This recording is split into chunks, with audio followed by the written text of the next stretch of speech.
नमस्कार विद्यार्थी मित्रांनो, गोवर्धन शिंदे नॉलेज ब्रिज आणि GS गुरुजी या ऍप मध्ये आपल्या सर्वांचं स्वागत आहे।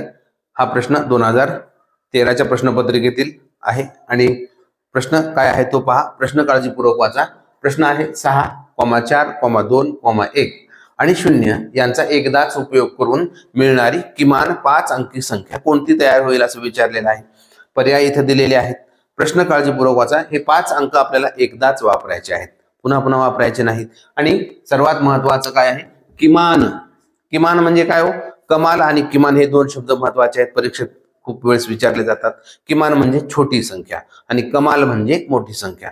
आता आपल्याला 5 अंकी किमान संख्या शोधायची आहे।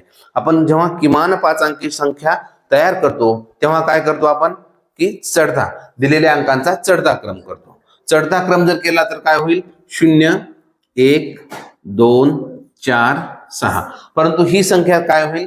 4च अंकी होईल, कारण सुरुवातीला 0 असेल तर त्याला काही महत्व नाही। आपल्याला 5 अंकी विचारलेला आहे, म्हणून आपल्याला काय करायचं आहे, किमान 5 अंकी संख्या तयार करताना जेव्हा 0 असतं, दिलेल्या अंकामध्ये जेव्हा 0 असतं तेव्हा काय करायचा? 0 पेक्षा मोठा अंक कोणता? 1।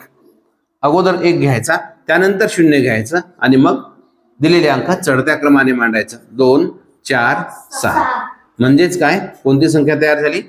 ती 5 अंकी कमाल संख्या, म्हणून 10,246। आणि म्हणून पर्याय कुठे आहे पहा?